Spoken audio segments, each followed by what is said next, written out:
Income tax returns दाखिल करने की पहली हतमी तारीख डेडलाइन जो दी है वो 30 सितंबर।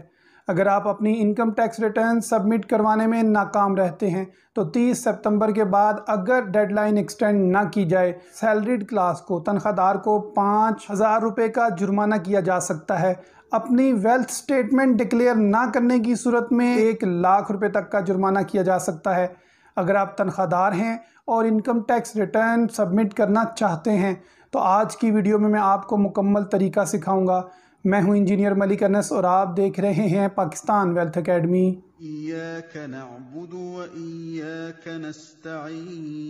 इसके लिए आपने चले जाना है irs.fbr.gov.pk पे। लिंक मैं नीचे डिस्क्रिप्शन में दे दूंगा। यहाँ पर आप अपना शनाख्ती कार्ड नंबर और पासवर्ड डालेंगे। अगर आप भूल चुके हैं तो वो फॉरगॉट कर सकते हैं। हम डायरेक्ट चलते हैं, लॉगिन करते हैं। ये वर्जन 2.0 इंट्रोड्यूस करवाया है आयरस का। इससे पहले सिंपल तरीकाकार था, क्लासिक व्यू था।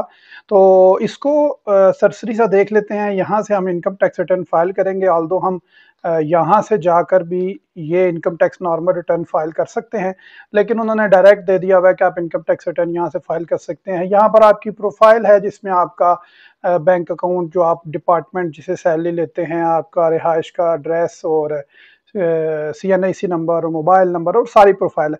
यहाँ पर FBR मालूमात या FBR एसेट्स इंक्वायरी पहले पोर्टल होता था, जिसको यहीं पर उन्होंने इकट्ठा मर्ज कर दिया है। डैशबोर्ड में आपको वो चीज़ें नजर आएंगी जो आपने शो की हुई है। मैंने कोई प्रॉपर्टी, क्रेडिट कार्ड और एजुकेशनल एक्सपेंस और इंटरनेशनल ट्रैवल शो नहीं किए हुए, तो तीन ही चीज़ें मेरी शो हो रही हैं। विद होल्डिंग में वो तमाम टैक्सेस आएंगे जो एक साल के अरसे के दौरान हुकूमत ने या गवर्नमेंट ने, बैंक्स ने आपके शनाख्ती कार्ड के ऊपर काटे हैं। तो ये 2023 के 1 जुलाई 2022 से ऑनवर्ड जितने टैक्सेस हैं ये सारे यहाँ पर शो हो रहे हैं कि मेरे विद होल्डिंग टैक्स की मद में नहीं, ये टैक्स है जो मेरा ऑलरेडी कट चुका है। व्हीकल मैंने शो नहीं की हुई, ना मेरे पास है। और डेबिट ट्रांजैक्शंस में जो मेरी बड़ी ट्रांजैक्शंस हुई हैं उनकी तफसील मौजूद है। तो ये तो था FBR एसेट्स पोर्टल। ये डाटा सिर्फ FBR का, मेरा डाटा FBR के पास मौजूद है। तो बाकी आपको कुछ मालूमात लेनी है तो आप मैनुअल यहाँ पर मौजूद है। ये आप PDF फॉर्म में भी और वीडियो फॉर्म में भी, ये वीडियो और PDF दोनों में मौजूद है, आप देख सकते हैं। नहीं तो चैनल को सब्सक्राइब कर लें। इनकम टैक्स रिटर्न के हवाले से अब हम सबसे पहले पीरियड सेलेक्ट करेंगे 2023। एंटर का बटन दबाएंगे तो 1 जुलाई से 30 जून का पीरियड आ जाएगा। मैं आपको बता दूं, आपको FBR से रिलेटेड या हुकूमती स्कीम्स के मुतालिक कोई भी मालूमात चाहिए हो तो पाकिस्तान वेल्थ एकेडमी से आपको मुस्तनद इंफॉर्मेशन मिलेगी। यहाँ पर देखें, एम्प्लॉयमेंट का सेक्शन है और प्रॉपर्टी, वही जो क्लासिक व्यू था, बस उसको थोड़ा सा नए रंग रोगन के साथ आपके सामने पेश कर दिया गया है। तो एम्प्लॉयमेंट में सबसे पहले सैलरी है। यहाँ पर जो हमें वेजेस मिले हैं, पूरे साल जो हमें सैलरी मिली है उसको हम यहाँ पर दर्ज करेंगे। इसमें एरियर्स भी शामिल हैं आपके, तो मैं 11,60,000 रुपया यहाँ पर दर्ज कर देता हूँ। और अलाउंसेस अगर कोई आपको मिले हैं, जो आप TAD जिसको आप कहते हैं, वो यहाँ पर आप लिखेंगे। इसके अलावा अगर कोई आपको अदर देन प्रॉफिट कोई मिला है तो वो बेसिकली ये एक सिंपल 1009 में आपने सैलरी एंटर करके कैलकुलेट का बटन दबाना है। और ये एरर है कि बिजनेस हेड के अंदर आपने कुछ लिखना है। अगर तो आपको ये एरर नजर आए तो उसका सोल्यूशन मैं आपको बता देता हूँ। अगर नहीं आए तो डायरेक्ट कैलकुलेट जब करेंगे तो यहाँ पर अमाउंट शो हो जाएगी। मैं आपको बता देता हूँ इसको, एरर को कैसे रिमूव करेंगे। अदर्स में आपने 0 एंटर करके कैलकुलेट कर लेना है, तो यहाँ पर ये 0 सबमिट हो जाएगा। अब जब मैं एम्प्लॉयमेंट सैलरी में आऊंगा तो मेरी वो 11,60,000 रुपया यहाँ पर शो हो गई है। ठीक है जी।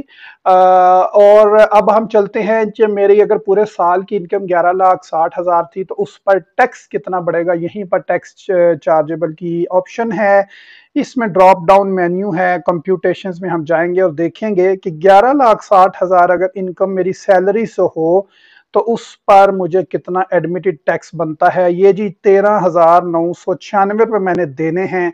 अब अगर तो मैं सैलरीड हूं तो ऑफकोर्स मैंने हर महीने इनकम टैक्स कटवाया होगा, तो मैंने अब एडजस्ट कर लेना है इसको। टैक्स एडजस्टेबल में जाकर यहाँ पर मैंने बता देना है कि 149 गवर्नमेंट ऑफ पंजाब का जो मैं एम्प्लॉय हूँ, जो मैंने कॉपी किया था, उसको दूसरे खाने में मैंने ये पेस्ट कर देना है और कैलकुलेट का बटन दबा देना है।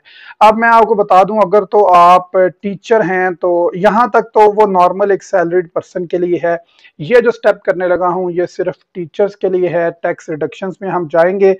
आपको मालूम है कि 25% जो है वो फुल टाइम टीचर्स को रिबेट हासिल है। तो हमने जो कॉपी किया हुआ था हमारा टैक्स, वो था 13,996। इसका हम 75%, 25% निकाल लेते हैं। यह बनता है जी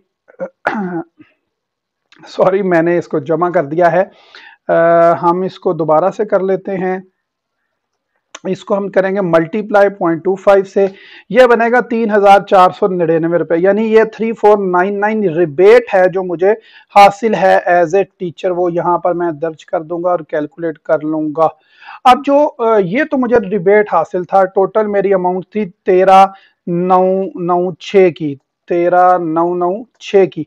और या इसको मैं कॉपी किया हुआ था, पेस्ट कर लेता हूं ताकि कोई इशू ना रहे। ये अब इसमें से माइनस कर लूंगा 3499। ये वो टैक्स है 10,497 जो मैंने हुकूमत पाकिस्तान को पे करना था। जब मैं अपनी सैलरी स्लिप्स निकालूंगा तो वहां पर भी यही टैक्स शो हुआ होगा। मैं दोबारा चला जाता हूं यहाँ पर टैक्स चार्जेबल में, सॉरी एडजस्टेबल टैक्स में, और एडजस्टेबल टैक्स के अंदर जाके मैं अपना जो सैलरी में से मेरा टैक्स कटा हुआ है वो यहाँ पर मैं पेस्ट कर देता हूं। और अब मैं करता हूं कैलकुलेट, क्योंकि मैंने ये टैक्स दिया है 10,497। और देखिएगा यहाँ पर जो कंप्यूटेशंस का सेक्शन आएगा, इसके अंदर ये विदहोल्डिंग टैक्स में जा चुका होगा। पहले ये एडमिटेड टैक्स में था कि जो मुझे अदा करना था 11,60,000 रुपये पहले मुझे देना था।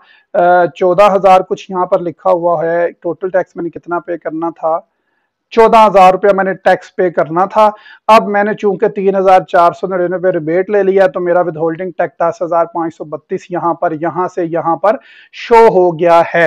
अब आप लोग चूंकि अगर नॉर्मल एम्प्लॉय होंगे तो यहाँ पर जब आप एडजस्टेबल टैक्स में जाके कंप्यूटेशन में आएंगे, जो यहाँ पर वैल्यू लिखी होगी इसको कॉपी करेंगे, एडजस्टेबल टैक्स में आके 149 के सेक्शन में आके उसको पेस्ट करेंगे यहाँ पर और कैलकुलेट करेंगे, तो जितना भी आपका टैक्स था वो सारे का सारा डायरेक्ट विद होल्डिंग टैक्स में चला जाएगा। टीचर्स के लिए सिर्फ ये 25% का एक इजाफी स्टेप था जो मैंने आपको कर दिया। ये हमारा विद होल्डिंग टैक्स है जो हमने पे करना है। 1 रुपया यहाँ पर आ रहा है तो मैं इसको भी जीरो कर लेता हूँ। यहाँ पर अपनी आमदनी में 1 रुपया इजाफा ये टैक्स है ये मैं ऐड कर लूंगा, पीछे किसी टैक्स में मैं एडजस्ट कर लूंगा।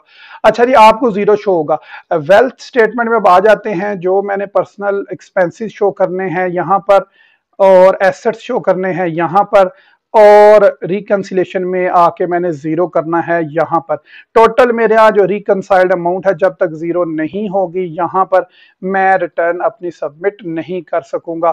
तो मैं यहाँ पर लिख देता हूँ जी, इस दफा मेरी रकम आई थी 11,60,000 रुपया मेरी आमदनी थी। ये मैंने कैलकुलेट कर दिया।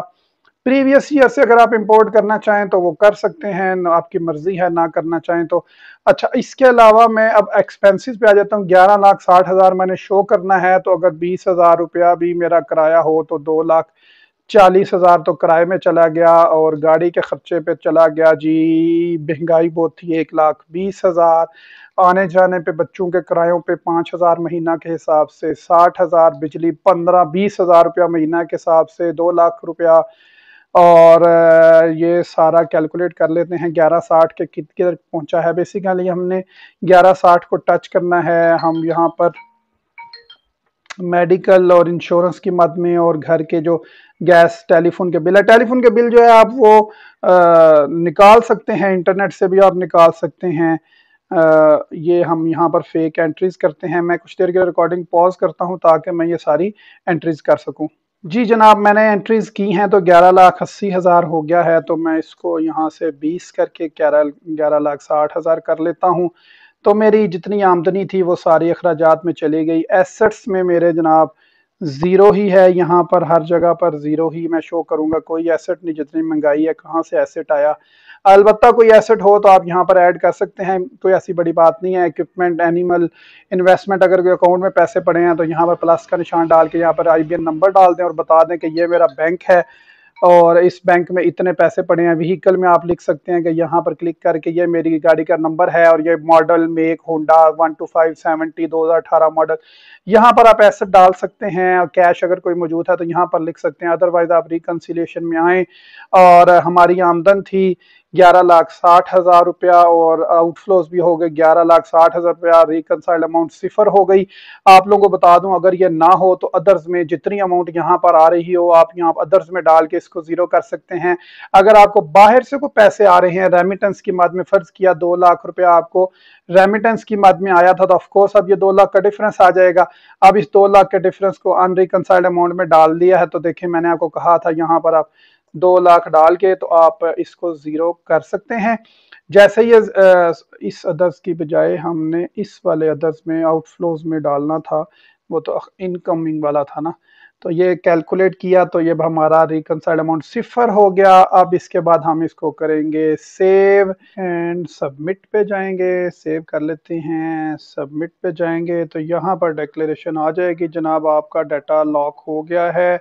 आई मोहम्मद अनस शनाख्ती कार्ड ये वो सेल्फ ये वो, आप यहाँ पर अपना 4 पिन लगाएंगे और सबमिट कर देंगे तो ये सबमिट हो जाएगी। अगर आप भूल गए हैं अपना पिन कोड तो यहाँ से आप चेंज पिन कर सकते हैं, पुराना पिन डालें यहाँ पर। अगर न्यू पिन, पुराना तो याद ही नहीं होगा, न्यू पिन डालें यहाँ पर और फिर न्यू पिन डालें यहाँ पर, ओके कर दें और उसके बाद दोबारा से वही काम करें जो सेव और सबमिट, और यहाँ पर आके आप अपना नया पिन कोड डाल के तो इसको सबमिट कर देंगे। जैसे ही आप सबमिट करेंगे तो यहाँ पर जो आपके कंप्लीटेड टास्क है इसमें ये आपको शो होने लग पड़ेगी। जिस तरह यहाँ पर डिक्लेरेशन मेरी 2022 तक की मौजूद है, 2022-23 के भी मेरे पास मेरे डिपार्टमेंट ने मुझे एग्जैक्ट जो फाइनेंस है उसने स्टेटमेंट नहीं भेजी कि कितना टैक्स कटा है मेरा और कितनी मेरी आमदनी आई है। तो ये एक सिंपल सा तरीकाकार है, इसको आप देखें, फॉलो करें और इंशाल्लाह आने वाले दिनों में बताऊंगा अगर आपका एडमिटेड टैक्स आ जाए तो कैसे आप पे कर सकते हैं।